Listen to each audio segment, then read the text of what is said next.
Hi, this is Jim from Trek World, and today we're going to take a look at 11 of the most popular television episodes of the original Star Trek television series. The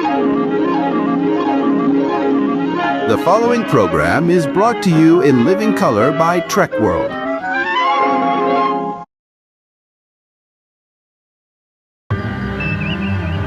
Not chess, Mr. Spock. Poker. Number 11, the Corbomite Maneuver. This was Star Trek's first real tension story. No phasers blazing, just wits and nerve. Kirk bluffs an alien warship with a made-up substance called Corbomite, proving that diplomacy can in fact win the day.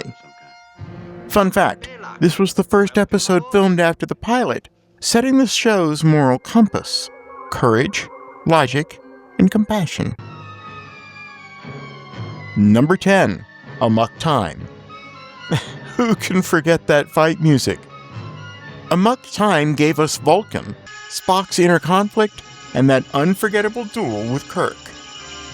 The Vulcan salute, Leonard Nimoy's own idea, came from a Jewish blessing he remembered from childhood. This is the episode that taught us that logic has its limits, and that friendship endures. Long and prosper, Spock. Number 9, The Devil in the Dark. A creature hunt turns into a lesson in empathy.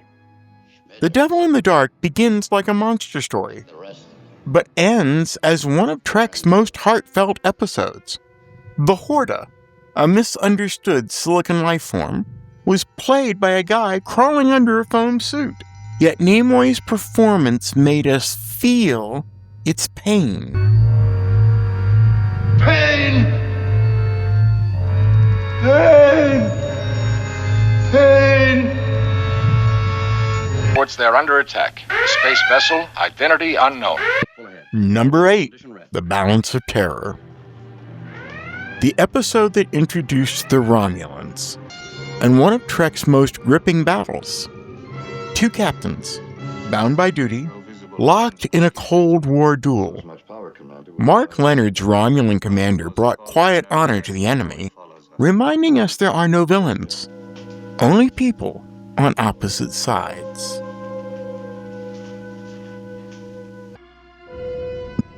Number 7, Mirror Mirror. Evil Spock, goatee. Enough said. The transporter accident sends our crew into a ruthless parallel universe, a concept so strong it echoed across future series for decades to come. What makes it timeless is how it explores the thin line between who we are and who we could become. In every revolution, there's one man with a vision.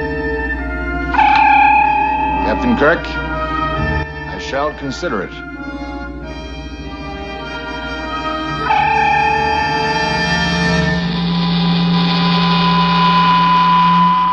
Tricorder is capable of recording even at this speed. Number 6, City on the Edge of Forever. Silly question. Want to hear a silly answer? Arguably one of the greatest love stories ever in science fiction. Circling that Kirk and Edith Keeler, doomed by history, saved by morality.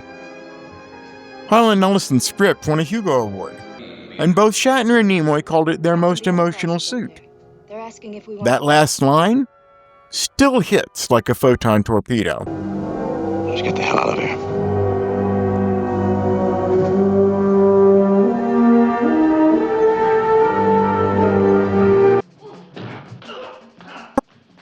Number 5, The Trouble with Tribbles. A perfect blend of humor and heart.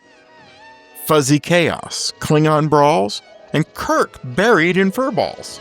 It's Star Trek's most rewatchable hour. Writer David Gerald was just 23 years old, and this episode became a phenomenon, even inspiring Deep Space Nine's loving tribute decades later. Mr. Spock, we'll leave orbit in 2 hours. Would you care to beam down and visit your parents?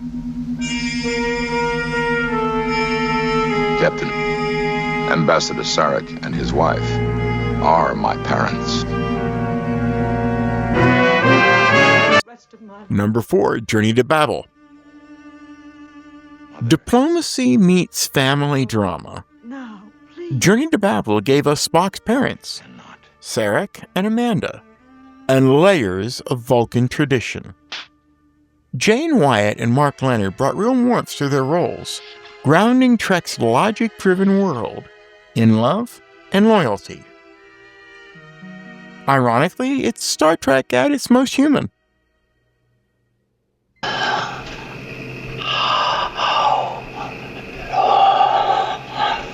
How long have you been sleeping?